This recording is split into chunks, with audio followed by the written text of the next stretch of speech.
Satan and I wanted to trick the world, I would make everyone believe that the world was a globe, that it was just one planet that we live on, but there's thousands and thousands of other planets that no one lives on, right? And that we're just sitting in space, right? Big balls just sitting in space, spinning around, right? And I would teach this to kids when they're young. That way they're institutionalized to never think for themselves again. And so then they would think that, oh, like the Big Bang happened and evolution happened, like the Big Bang. And so if I can make them believe in like nothing created something and the Big Bang just happened and the world is here and you just exist just because, then I would make you believe that your life really has no value. Just here for one moment and gone the next, that no one actually created you. Why would anyone create you? You were just here by chance. Like, that's all that it is. You're just here by chance. You evolved from some type of animal, from some type of monkey, right? And now you just exist. There's nothing else after this, okay? The Big Bang happened and the world will go into a black hole at some point in time, and then everything won't exist at some point. Like, if I was Satan, I would really want people to believe that, like, it all just happened out of nowhere. Honestly, I don't even want you, if I'm Satan, I don't even want you to believe that I even exist. You get what I'm saying? Isn't that interesting? It's real interesting. I remember me sharing that video about the SR-71 Blackbird being a flat earth proof because of the amount of descent it would have to do to maintain an elevation or an altitude flying that fast around a ball. Well, there's also an SR-71 pilot interview floating around the internet I just watched where he talked about being at 89,000 feet over Tucson, Arizona, and able to see the West Coast, able to see the entirety of the Rocky Mountains, from New Mexico to Canada. At 89,000 feet, the furthest he should be seeing is 366 miles. So how is he seeing the West Coast? How's he seeing the entirety of the Rocky Mountains when the Earth's flat? And just in case you didn't know, the Rocky Mountains are 3,000 miles from one starting point to the other. 3,000 miles. If the Earth is curved, a ball, that curve is in all directions, okay? 3,000 miles is a far cry from 366. Now on your round globe ball, up is at the top at the North Pole, south is at the bottom, and that would be down on your round globe ball. So up would be towards the North Pole, and down on a ball would be towards the South Pole, as is illustrated and shown. But, as we all know in our reality, up is not towards the North Pole, and down is not towards the South Pole. What's reality? I'll show you. This right here, where the sky is up and the earth is down beneath our feet. So this is the flat earth reality right here, not your globe ball. There, once again, disproving your round globe ball. See this? This is our flat reality, and this is your fake globe ball reality of north being up at the top and south being down at the bottom, when actually the ground beneath our feet, the earth, is down, and the sky above us is up, not north, not south. Boom! Flat earth, baby. Proving it once again. Moses' description of creation is why I'm a flat earther. And right here in the first book, in the first chapter, is why I was convinced. In the beginning, God created the heaven and the earth. And the earth was without form and void, and darkness was upon the face of the deep. You see, the face of the deep, water was there. He didn't create it. He didn't mention it here that he created it. So there's nothing but water. And the Spirit of God moved upon the face of the waters, and God said, "Let there be light." And there was light. And God saw that the light was good. God created light before he created the sun, moon, and stars. And God called the light day, and the darkness he called night, and the evening and the morning were the first day. And God said, "Let there be a firmament in the midst of the waters." Firmament is mentioned nowhere else that I found, except here in Genesis in the King James Version. And let it divide the waters from the waters. And God made the firmament and divided the waters which are under the firmament from the waters which were above the firmament. And it was so. And God called the firmament heaven, and the evening and the morning were the second day. Very important that God called the firmament heaven. Very important to understand that. And God said, let the waters under heaven be gathered unto one place, and let dry land appear, and it was so. And God called the dry land earth, and the gathering together of the waters he called seas. And God saw it was good. And God said, let the earth bring forth grass, the herb yielding seed, and the fruit tree yielding fruit after his kind, whose seed is in itself upon the earth. And it was so.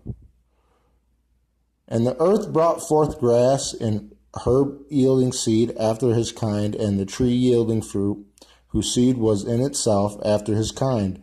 And God saw it was good, and the evening and the morning were the third day.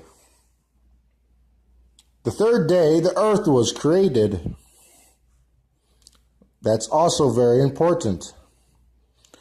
God said, let there be lights in the firmament of the heaven to divide the day from the night, and let them be for signs and for seasons and for days and years. This is why clocks and watches and calendars, all that stuff works because of the sun, moon, and stars. Do you understand that they are for signs and for seasons and for days and years? And let them be for lights in the firmament of heaven to give it light upon the earth. And it was so. And God made two great lights. So, listen, he made two great lights. He doesn't say that one reflects the other. He calls them lights. And God made two great lights, the greater light to rule the day, and the lesser light to rule the night. He made the stars also. And God set them in the firmament of the heaven to give light upon the earth, and to rule over the day and over the night, and to divide the night from the darkness. And God saw it was good. And the evening and the morning were the fourth day.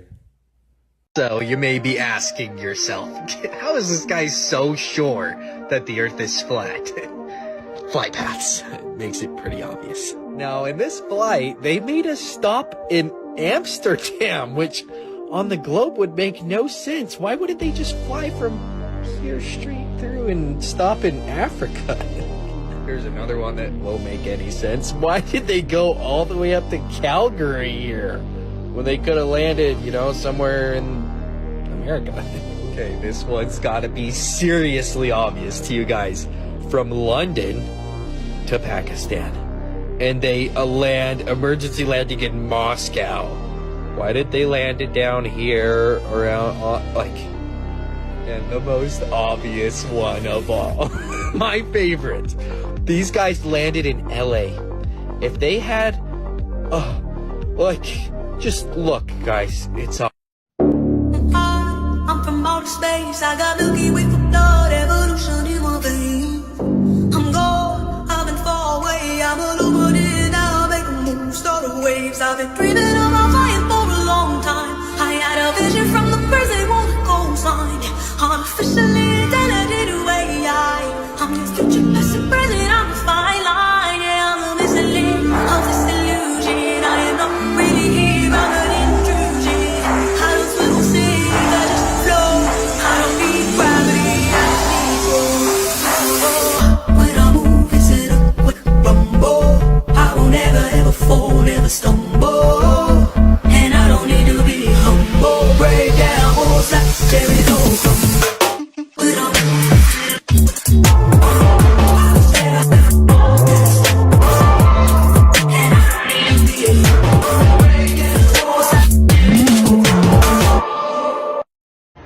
I'm here at New Smyrna Beach, looking out at the water again, and I've made a number of videos in the past, and obviously that water is flat. But I want to talk about something really, really important from a biblical perspective. And that comes from the book of Joshua, chapter 10. You can read the whole chapter, but verses 12 through 14 are really, really important. And anybody that doesn't know about that, that's when Joshua went out to battle. And I'm going to look now and show you, okay? There's the sun. And there's the moon over there. The sun and the moon.